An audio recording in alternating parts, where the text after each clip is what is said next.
Tuesday.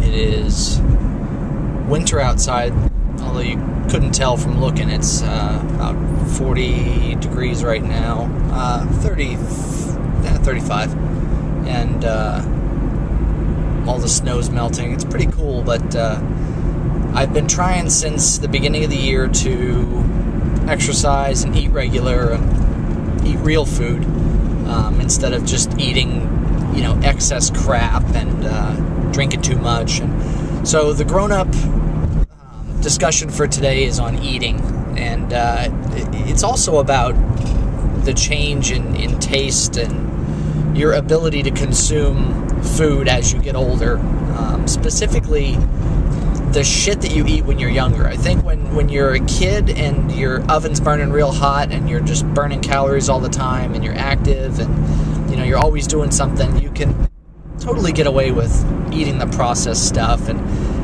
it's important to eat the real stuff too. But I think that kids are going to be kids. Kids are going to eat hot dogs, kids are going to eat Twinkies, kids are going to eat crap like that. When you grow up, you can't eat Twinkies and hot dogs and crap like that all the time. You got to eat real food. And I've been journaling what I've been doing, and so much of it's similar. If you pick up any diet book, they're really all sort of saying the same thing as far as eat real food, don't eat processed stuff. There's varying points of view on whether paleo is better, or whether being a vegetarian or vegan is better, or whether eating certain types of meat are better, and vitamins, no vitamins.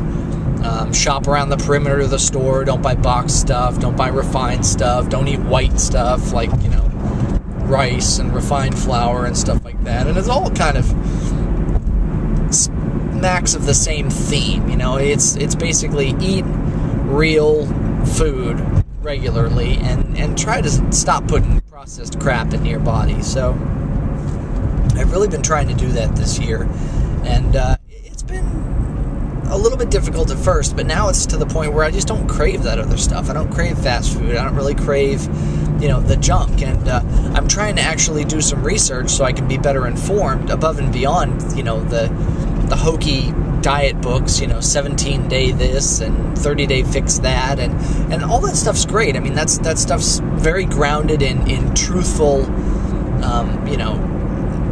diet and eating and process and everything else, and that's fine, but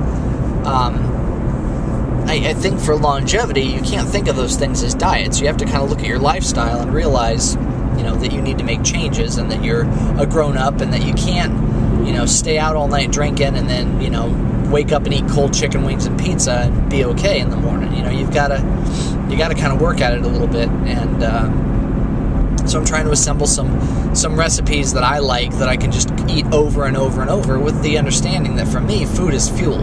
I just eat, and what I eat is what I eat, and I can enjoy food. I can certainly find things that I like, and I do love food, but I'm getting less and less enjoyment out of the food that I used to before, the processed stuff, the fast food specifically. I mean, I'd sneak off from work, and I've got a Taco Bell about probably 10 minutes down the road from me, and I would be there all the time eating crap, and I wouldn't feel good afterwards. I wouldn't enjoy the food really while I was eating it. It was just sort of the idea of having something that, was in my mind good and tasty or whatever. I don't know. I'm kind of rambling here, but the point is, we can't eat like we used to be able to eat. We have to eat healthy, and we have to do research beyond what the diet books are telling us. I did some research this morning on coffee, and I'm trying to really figure out, because I have a shitty time sleeping at night. I just toss and I turn, and I don't feel rested, and then I wake up in the morning and I want to just caffeinate so that I can try to get through the day and try to go to sleep and not sleep, and it's a vicious cycle. So I was doing research this morning because I'm trying to figure out, can I just cut back to decaffeinated coffee entirely, just cut caffeine right out? And I'm trying to figure out, because I've heard about health benefits of coffee, but is it linked to the caffeine? Is it linked to the coffee? Where is the link? So the research is kind of making the case for the fact that it's the caffeine.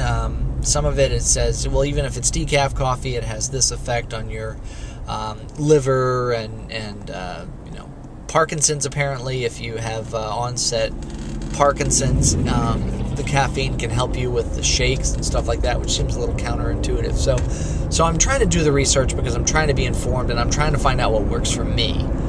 And I think that we all look for sort of a fix that works for everyone, but we're all very different individuals. We have very different metabolisms. We have very different body structures. We, burn fat in different ways. We have slow twitch muscles, fast twitch muscles. We all have a lot of different characteristics that make our eating needs individual to ourselves, and there is no one size fits all. So the lesson for today is, in order to be a grown-up in terms of food, you need to make sure that you find what works for you, but find something that's not processed. Find real food, and find a diet that works for you. Find something that you can repeat, because you'll have the most success with repetition. And then from there, you'll just be able to reap the benefits. And you can make slow tweaks and small tweaks here and there and figure out, how to optimize things. It's all about experimentation. Figure out what works for you. Be a grown-up.